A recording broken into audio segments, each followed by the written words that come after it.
I bought these two toys for 20 cents at a flea market, and today I'm gonna be turning them into sci-fi scattered terrain. Let's get started. To start off, I beveled the edges of the bases. For the first container, I cut up some XPS foam to make some foam rocks. If you don't have XPS foam, you can use some styrofoam and cover it with spackle, use some cork, bark, or even real rocks. After two of the rocks were glued down, I glued down the container to get the angle I wanted and filled up the space underneath with some more rocks. After this, I glued some sand and pebbles to the bases to get a nice texture, and I sealed the XPS foam with some black hobby paint mixed with a little bit of water. This is to prevent the XPS foam from melting when I use a spray primer later.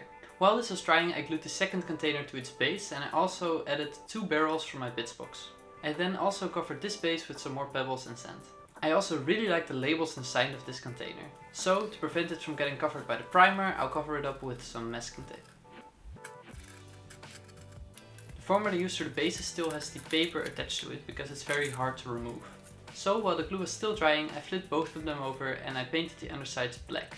This is to counteract any of the warping happening on the top due to the glue. And after all of this was completely dry, I primed them both with some cheap €3 spray primer. I started out by painting the bases. For the main color I used hardened leather, and I painted the big rocks and some of the smaller ones with Mechanicus standard grey.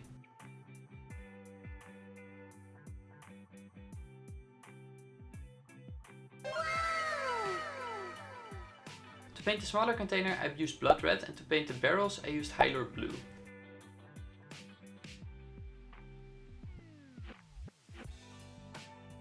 The speed paint didn't look very good on the barrels, especially because it really brought out the layer lines. Because of this I decided to use McCrack blue to paint the other container and repaint the barrels.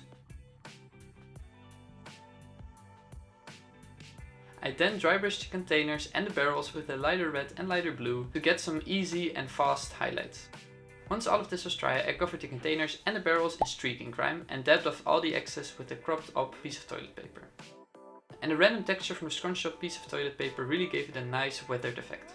After this I added even more weathering by adding some dirty down, rust effect and verdigris effect. To make the dirty down, rust effect look even better, I agitated it with a wet paintbrush and moved it around quite a bit.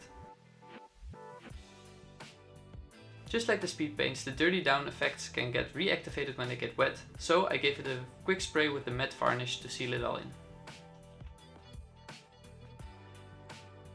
After this, I dry brushed everything once again with a light red and a light blue to bring back some of the contrast. I also dry brushed some select areas with gunmetal just to make it look like the paint had chipped off and the bare metal was exposed. I also highlighted the rocks with a light grey to really make the edges pop. And I also dry brushed the bases with a bit of khaki. And then to tie everything together I used this AK interactive acrylic water effect, and I put it into the blue container in the bottom, and I added some of this effect next to the barrels as if they were leaking.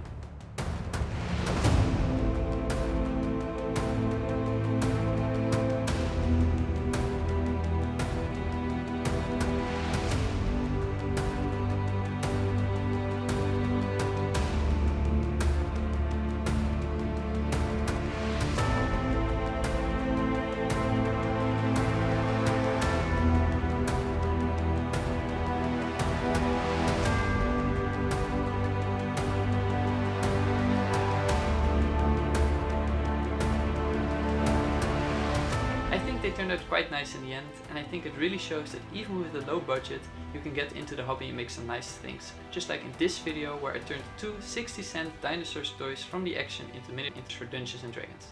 Thanks for watching.